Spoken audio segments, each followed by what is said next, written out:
So this video is to make you understand how you can write a simple unit test suite along with the dependency. So dependency can be anything. It could be a DB operation or an unwanted class dependency. So I'll be following this blog as a reference, and you need to follow me step by step. So I'll be mentioning this blog URL in the comment section. Please open it and follow this when you watch this tutorial.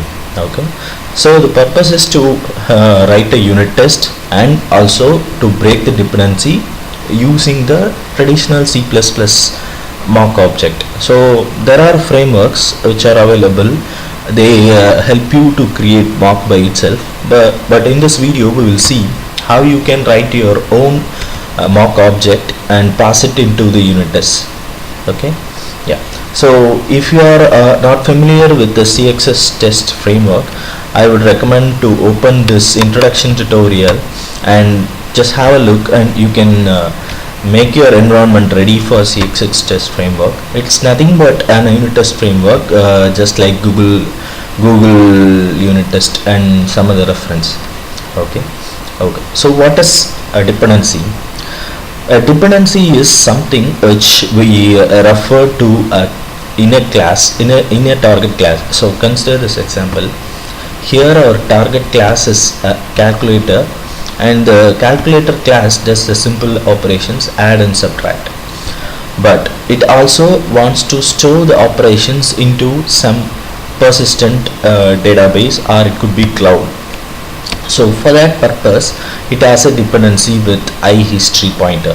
So iHistory is an interface class which helps you to update the operations along with the data members to a DB or cloud. So this is our dependency, the complete history tracker class, which inherits from this interface, and it may have lot of further headers which may not be required if you consider to write a test case for this calculator.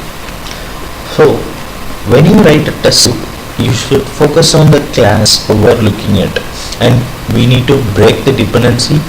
That's what we are going to do. So you can download the source code from this link and place it in your machine.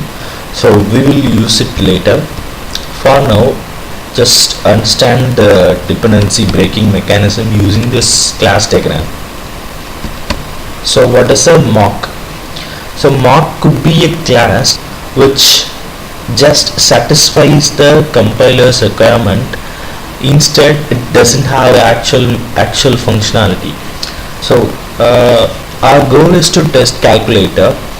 In this goal, we can ignore the operations which are done by the history tracker.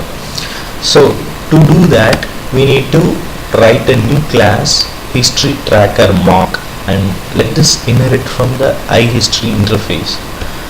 So now we are tweaking the compiler to accept this mock class as if it is a original class. So calculator doesn't understand history tracker, neither tracker mock, but it does understand iHistory pointer.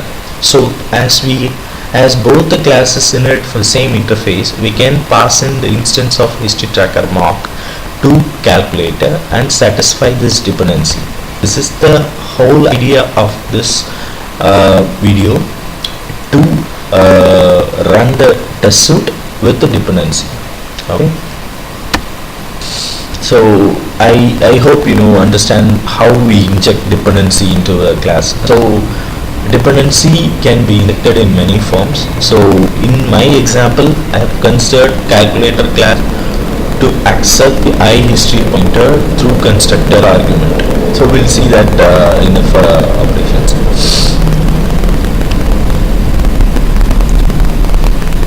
Okay, so just I'll walk through the code quickly. So I have a script. If you get into the folder, you can see there is a set env.sh.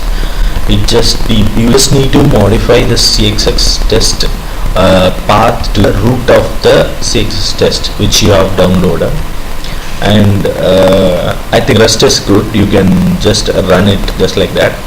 So this is our calculator class which we taken into consideration for our testing. As you can see, it just have two operations, add and sub, and in the both operations we are updating these operations to history, that is m_history pointer, and dependency which I was talking about is this one. So if you want to create a calculator instance, you just need to pass a pointer for this iHistory. So it could be any class which inherit from iHistory class. Okay, so that's how we int our mock into the calculator object. And this is the interface class. So we have made it as pure virtual, and the history tracker, the original class which has a lot of dependency. So I haven't actually included the headers, so I hope you understand that there are lot of series of header files which actually does the DB or cloud operations, so which we really wanted to avoid now. And this is the mocker, the mock class which we are going to introduce, which has nothing, if you can see this.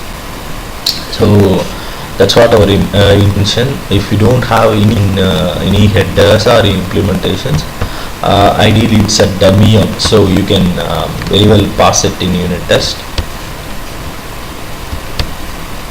Yes, so here comes our unit test. So these headers are required for cxxtest, and you need to inherit from test suite.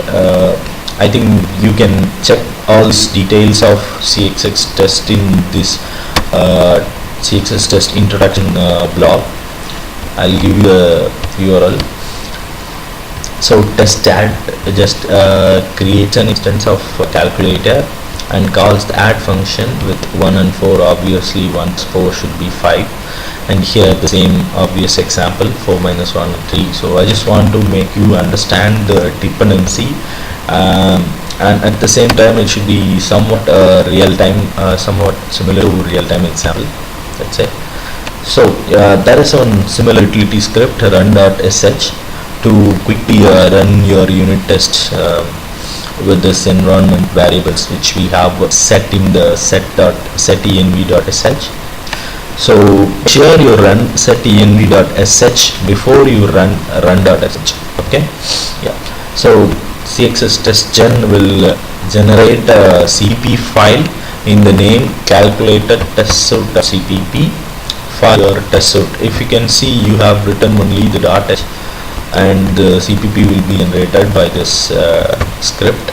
And once your CPP is ready, you can compile it using your G++.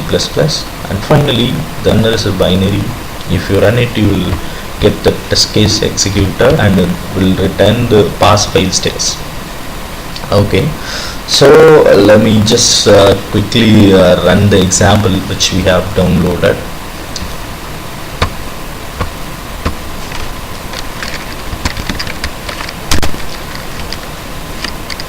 Okay, so I have downloaded the structure, and I have all my calculator tests .h. And okay, so as I already ran the test suite, I have the CPP generated. So initially you won't be seeing this CPP file in your machine. So let me open my setting. So I have set the cxxtest variable just pointing to the root location, so it is done.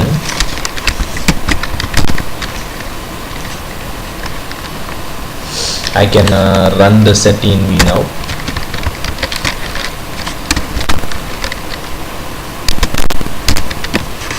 Okay, our environment variables are ready. Now you can run the test suite.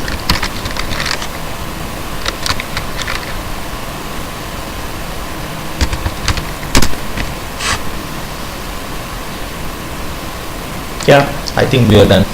So we just ran the test cases which have written in the .h file.